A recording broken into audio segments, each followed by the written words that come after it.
Paling enak makan pakai geprek bensu. Paling enak semua makan geprek bensu. Geprek, geprek, geprek, geprek, geprek, geprek, geprek bensu. Geprek, geprek, geprek, geprek, geprek, geprek, geprek bensu. Hemat regone, lezat rasane, hanya di geprek bensu aja. Ha, pedas sambal uletnya. Ha, ha, ha, hemat harganya. Hemat harganya. Nikmati persembahan geprek bensu menu Nusantara. Senang produk Indonesia. Hanya di geprek bensu aja.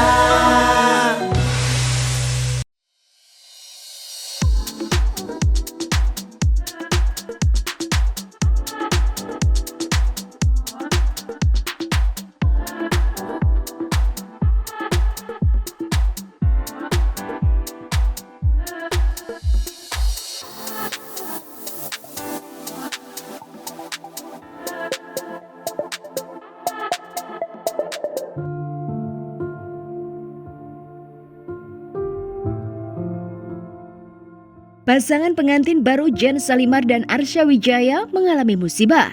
Jen Salimar mengalami keguguran hasil buah cintanya dengan suami barunya Arsya Wijaya. Informasi tentang kabar keguguran tersebut didapatkan langsung dari mulut sang suami Arsya Wijaya yang mengatakan kondisi terakhir Jen Salimar. Sebelum terjadi keguguran, dikatakan Arsya, Jen sempat mengalami pendarahan, sehingga dengan terpaksa dilakukan operasi untuk keselamatan Jen. Lantas, apa penyebab Jen Salimar alami keguguran? Lalu benarkah Jen Salimar syok atas kejadian tersebut? Kita itu jadwal kontrol itu hari Rabu sore. Hari Rabu sore, pada saat itu kita udah mau berangkat di hari Rabu sore, tapi entah kenapa dia tiba-tiba ngajakin di Rabu pagi. Saya juga bingung, secara tiba-tiba dia ngajakin di Rabu pagi, padahal jadwalnya di Rabu sore. Akhirnya ya sudah, kita periksa ke dokter.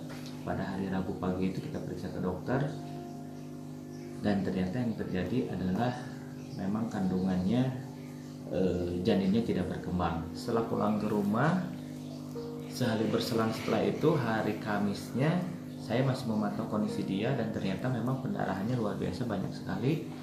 Saya sih berpikir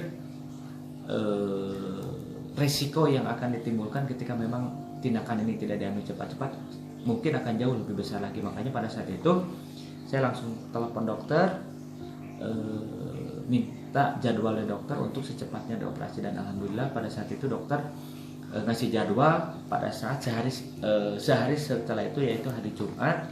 Kita dikasih jadwal hari Jumat pagi-pagi. Jadi kita malam itu sudah mulai ngabarin bahwa memang mau diambil tindakan untuk operasi hari Jumat pagi. Pada saat itu juga saya ngabarin ke keluarga dia, keluarga besarnya dia, keluarga besar saya juga, ke anak saya juga, ke anak dia juga. Ya, mereka semua pada shock sih sebetulnya, karena memang sebelumnya tidak ada keluhan apa-apa. Yang mereka tahu ya dia itu sehat-sehat aja gitu. Jadi semua yang dikabarin mereka shock semua. Tapi ya mereka hanya bisa berdoa saja, tidak bisa datang juga karena memang kondisi di luar pun tidak memungkinkan untuk datang di sini. Ya sudah, akhirnya kita hanya berdoa saja di rumah sakit itu. Terus sebelum tindakan ya dia video call sama anaknya, sama keluarga juga, sama keluarga saya juga. Shock sih sebetulnya, tapi ya mau gimana lagi. Akhirnya pada saat itu kita memutuskan untuk usaha terakhir, kita memutuskan untuk cek lab dulu deh, sampai penasarannya memang sampai habis gitu. Akhirnya kita cek